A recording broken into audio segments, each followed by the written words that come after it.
నమస్కారం, welcome to our channel. నేను మీ పద్మావతి. ఈరోజు మనతో పాటు మన స్టూడియోలో డాక్టర్ ముల్లపూడి సత్యనారాయణ గారు ఉన్నారు, బ్రహ్మశ్రీ జ్యోతిష్యులు. ఈరోజు ఆయనతో మాట్లాడి మనకి తెలియని మరిన్ని విషయాలు తెలుసుకునే ప్రయత్నం చేద్దాం. నమస్కారం గురువు గారు. పద్మావతి. గురువు గారు, అసలు కృష్ణుని గురించి వింటూ ఉంటే మనం ఎంత విన్నా తరగని కథ ఎంతో ఉంది. మరి అలాంటప్పుడు అసలు కృష్ణుడు భూమి మీదకి రావడానికి కారణమే శాపం వల్ల వస్తారు. అయితే అదే శాపంలోని 100 ఏళ్ళు బతకాలి అని అనేసి ఉంటుంది కదా. మరి కృష్ణుడు భూమి మీద ఎంతకాలం బతికారు? అతనికి అన్నీ తెలుసు, సృష్టికర్తే కృష్ణుడు అయినప్పుడు మరి ఆయనకి తెలుసు కదా నేను బాణం తగిలే చనిపోతాను అనేసి. ఎందుకని దాన్ని మార్చుకోలేదు అని అంటారు? సుధాముడు ఆయన కృష్ణుడికి భక్తుడు, ఆయనే కుచేలుడిగా పుడతాడు. అవును. అతను ఏం చేస్తాడంటే అందరూ రాధే రాధే అంటుంటే ఆయనకి మండిపోతా ఉంటది. ఆయన కృష్ణ భక్తుడు. ఈ రాధే ఏమిటిరా బాబు, ఈ కృష్ణుడి ప్రసాదం వెన్నది తీసుకుని ఈమె నాకేసి ఈమె తినేసి మిగతా ఎంగిల కృష్ణుడికి పెడుతుంది. ప్రతి ఒక్కరు గోలోకంలో శ్రీకృష్ణుడు నివసించే ప్రాంతాన్ని గోలోకం అంటాం, సీతాదేవి రాముడు నివసించేదాన్ని సాకేతం అంటాం. అయితే ఈ రాధాదేవుడి ఇంపార్టెన్స్ ఏమిటి అని చెప్పేసి అనుకుంటాడు. రాధ అంటే అర్థం ఏమిటంటే ప్రతి లోకంలో కూడా మనకి నీళ్లు పైనుంచి కిందకి ప్రవేశిస్తుంది. ఎనర్జీ ఎప్పుడు కూడా హైయర్ లెవెల్ ఎనర్జీ లోయర్ లెవెల్కి వస్తుంది. సైన్స్ లో అదే చెప్పాం. అలాగే వాటర్ కూడా హైయర్ పాయింట్ నుంచి లోయర్ పాయింట్కి వస్తుంది. ధార అది. అదే రాధను తిరిగేస్తే ధార భూలోకంలో అలా వస్తుంది. రాధ గోలోకంలో కింద నుంచి పైకి వెళ్తుంది. అంటే అక్కడ ఉన్నటువంటి కింద నుంచి స్థాయి పైకి నీళ్ళు వెళ్తాయి. అంటే లోయర్ లెవెల్ నుంచి హైయర్ లెవెల్కి మార్చి గొప్ప అంత జ్ఞానాన్ని అంత శక్తిని కింద స్థాయిలో ఉన్నటువంటి మానవుడిని అంత లెవెల్కి ఉద్ధరింపజేస్తుంది రాధాదేవి. అందుకని కింద స్థాయి నుంచి హైయర్ లెవెల్కి ఎనర్జీ కూడా అంతే. మామూలుగా ఉన్నవాళ్ళు స్కూల్లో వెళ్ళినప్పుడు మనం ఇలా వెళ్తాం.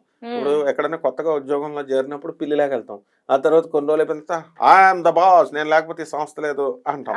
నారాయణ కాలేజే లేదు నేను లేకపోతే అని మేము బిల్డప్లు ఇచ్చేవాళ్ళం. అలా కింద నుంచి పైకి వెళ్తే హైయర్ ఎనర్జీ పులులు అయిపోతాం మనం. పులుల కింద మారుస్తుంది రాధమ్మ. అయితే బ్రహ్మదేవుడు ఏం చేస్తాడంటే ఈ సుధాముడిని పిలిచి ఒక లెటర్ ఇస్తాడు, ట్రాన్స్ఫర్ ఆర్డర్. ఏమని? కృష్ణుడిని కిందకి అవతరించాల్సినటువంటి సమయం ఆసన్నమైంది కృష్ణ, ఇక నువ్వు భూలోకంకి వెళ్ళు అని. ఆ లెటర్ ఇవ్వడానికి సుధాముడిని సెలెక్ట్ చేసి పంపితే నారదుడిని తీసుకుని వెళ్ళమంటాడు. ఈ నారదుడు ఏం చేస్తాడు, గోలోకానికి తీసుకెళ్తే డోర్లు ఓపెన్ కావు, అసలు కనబడదు. ఇక్కడ రాధా అని పిలిస్తేనే ఆ లోకం కనబడుతుంది నాయన సుధామ అంటే. నేను అసలు నేను కృష్ణానే అంటానంటాడు వాడొకడు. అప్పుడు రాధా నీ పదులు నేను అంటానని రాధా అని నారదుడు అంటాడు. అప్పుడు డోర్స్ లోకం కనబడుతుంది. వెళ్తే ఎక్కడ చూసినా రాధా ప్రాబల్యం చూసి తట్టుకోలేకపోతాడు సుధాముడు. అంటే కృష్ణుడిని వదిలి నువ్వు ఒక్క నిమిషం కూడా ఉండవా అంటాడు. ఉండను అంటది. ఉండను అంటే కృష్ణుడు ఏం చేస్తాడు, వెళ్ళి శ్వాస నిశ్వాసల్లో రాధా రాధా అంటూ నిరంతర శ్వాస చేస్తూ ఉంటాడు కృష్ణుడు. ఇది తట్టుకోలేక రాధమ్మ అయ్యో నా కృష్ణుడు పిలుస్తున్నాడు. అది ఒరిజినల్ రాధాకృష్ణులు అంటే ఎవరు? ప్రేమకు దేవతలు వాళ్ళు. అంటే వాళ్ళు కృష్ణుడు రూపం లేనటువంటి ప్రేమను తీసుకొచ్చి ఒక రూపం ఇస్తే ఆమె రాధ అవుతుంది అనమాట, ప్రేమదేవత ఆమె. అటువంటి కృష్ణుడు కూడా అంతే, ప్రేమదేవుడు. ఆయన ప్రేమ అందుకనే సఖుడుగా ఫ్రెండ్లీగా అందరితో కొంటేవాడుగా ఏడిపిస్తూ ఈ 16,000 మంది గోపికలు ఋషులైతే వాళ్ళతో సరదాగా రాసలీలలు చేస్తూ అలా ఉంటాడు స్వామి. అయితే ఈ సుధాముడు ఏం చేస్తాడు, కృష్ణుడు పిలిస్తే రాధమ్మ వెళ్తుండే వెళ్ళొద్దు శపిచ్చేస్తా అంటాడు. ఆయన అసలు ఏదైనా చేసుకొని నేను వెళ్తానంటది రాధమ్మ తల్లి. కృష్ణుడి నేను విడదీరాని బంధం వాళ్ళిద్దరిది అని అంటుంది మాది. అంటగానే వెళ్ళిపోతే అయితే నువ్వు ఏ కృష్ణుడిని అయితే ఒక సెకండ్ కూడా నువ్వు ఉండకుండా బిల్డప్లు ఇచ్చావో నీకు 100 సంవత్సరాలు మీరిద్దరు విడిపోగా కానీ శపించి పడేస్తాడు ఆయన.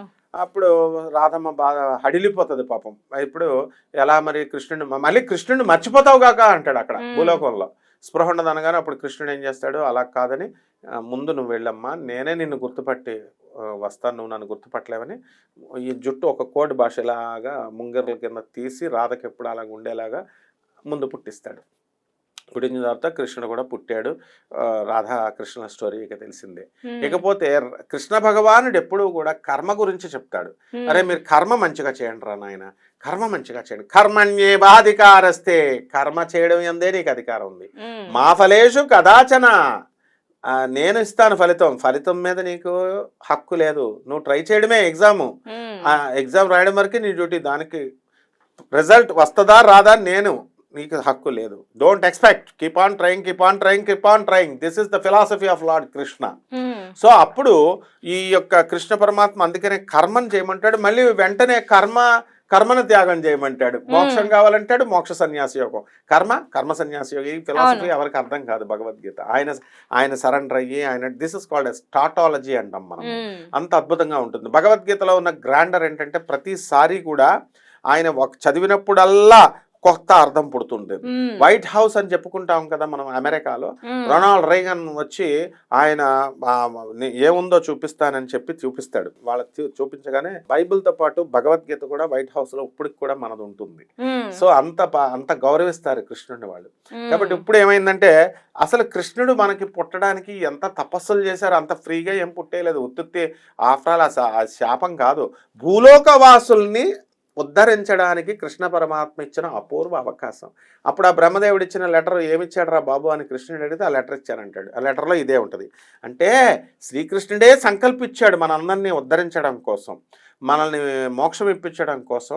స్వామివారు బ్రహ్మదేవుడు అంతా శ్రీకృష్ణుడి దగ్గర ఆయన చేస్తేనే, మనసులో దూరి ఆయన ఇచ్చేస్తేనే, స్పృశింపజేస్తేనే కలుగుతుంది, స్ఫురింపజేస్తేనే.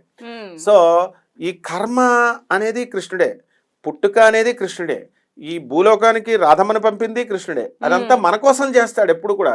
కృష్ణుడు ఏది చేసినా ప్రజల కోసం, భక్తుల కోసం చేస్తాడు. ఆయన స్వార్థం ఏది ఉండదు. తర్వాత ఆయనకి తెలుసు ఏది ఈ యొక్క బాణం తగిలితే చచ్చిపోద్దని. న్యూటన్స్ థర్డ్ లా ప్రకారము ప్రతి చర్యకి, to every action there is an equal and opposite reaction. అంటే ఒక ఆపోజిట్ ప్రతికూలమైనటువంటి గోడ బంతికేసి కొడితే రివర్స్ వస్తుంది. ప్రతిచర్య ఉంటుంది, చర్యకి ప్రతిచర్య ఉంటుంది. వాలిని చెట్టుచాటు నుంచి రామావతారంలో చంపాడు కాబట్టి అతనికి ఛాన్స్ ఇచ్చాడు. ఇవ్వకపోయినా వాలి ఏమీ అడగలేడు. అంత కరుణామయుడు అనమాట కృష్ణుడు, రాముడు, భగవంతుడు అంటే అది. అప్పుడు ఆయన ఏం చేస్తాడు, నన్ను చచ్చిపోయానని ఏడుస్తున్నావు కదా, అన్యాయం చేశానని, నెక్స్ట్ జన్మలో నువ్వు నన్ను చంపేస్తావు. ప్రతి చర్యకి ఇట్స్ లా ఆఫ్ యూనివర్స్ అనమాట. ఈ యూనివర్స్ లా అంటే ఇది ఇప్పుడు పెట్టింది. సో ఆయనకు తెలుసు కర్మకి బద్ధులై ఉండాలన్నాడు. కర్మకి దేవుడు. ఆయన ట్రాఫిక్ కానిస్టేబుల్స్, కమిషనర్ ఇప్పుడు ముగ్గురు వెళ్ళకూడదు అన్నాడు అనుకో, ముగ్గురు వెళ్ళినా పట్టుకుంటారు కదా, కమిషనర్ వెళ్ళినా కూడా పట్టుకుంటారు. అలాంటి కానిస్టేబుల్స్, మంచి కానిస్టేబుల్స్ ఉన్నారు. అలా ఒప్పుకునే మంచి కమిషనర్స్ కూడా మన దేశంలో ఉన్నారు. అంత మంచి కమిషనరే శ్రీకృష్ణ పరమాత్మ.